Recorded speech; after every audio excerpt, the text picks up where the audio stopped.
Hello, I'm Julie Samaco with Southern Charm Wreaths, where we make beautiful wreaths and teach you how to make and sell them. In this video, a sneak peek of this month's featured wreath of our Wreath Making of the Month Club.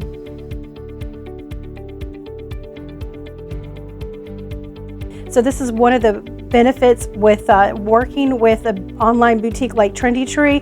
They tend to have signs that match the ribbon, which is beautiful if you like more of a styled design to the wreath. And before we go into the other supplies or the tools, take note of the coloring. Okay, so you don't always have to do bright orange. You can use some mustard yellow and some of the mossy green and cream colored flowers. So think a little bit of the coloring combination before you purchase supplies to make your wreath.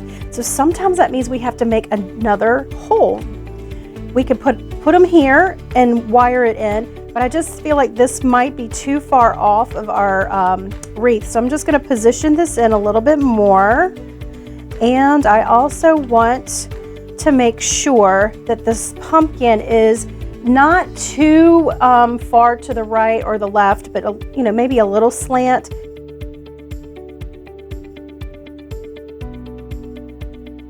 So the next thing I want to add are our foxtail sprays. So we're going to take the time to shape them. Do you see the difference between this one that comes out of the bag and this one that I've shaped? So it's mainly just taking it and separating it, touching every little piece. I'm going to put the larger pieces to the back, which would be the leaves. Again, I don't want this to be so close up here.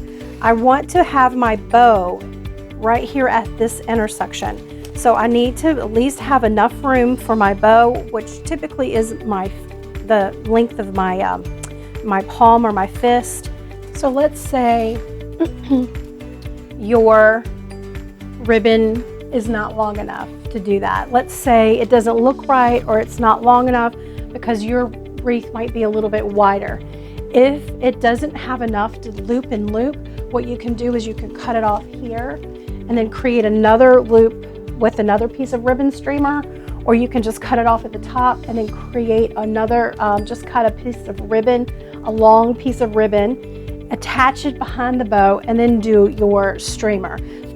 So to add this to the wreath, I didn't go through the grapevine. I didn't pierce it like this through it. I made sure to go in at an angle through the grain of the wreath, and then I bent it into place where I wanted it to go. So this piece was going down to the wreath, but it was falling over too close to the wreath on the top, and all I've done is just taken it and I bend it into place.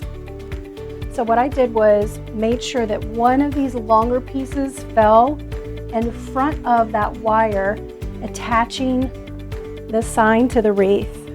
And now this piece can come just a little bit under that last piece, and that way the tips of this greenery are going to help camouflage where we've attached the sign on the bottom.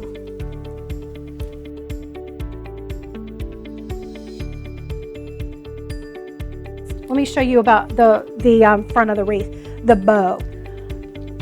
Remember I said I have these little pieces that fell out.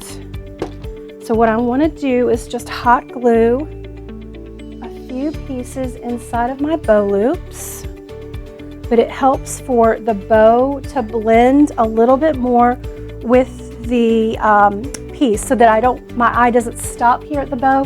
It sort of keeps flowing around. So for me, I'm feeling like these berries are a little bit they're hidden underneath here. So what I could do is just trim them off and instead move them up here front and center inside of my bow. It's just a way to help your bow blend a little bit more into your wreath. So I don't know if you can see how I've just added the berries here. I've added that little wheat piece and then the green piece right here. So it just blends a little bit more.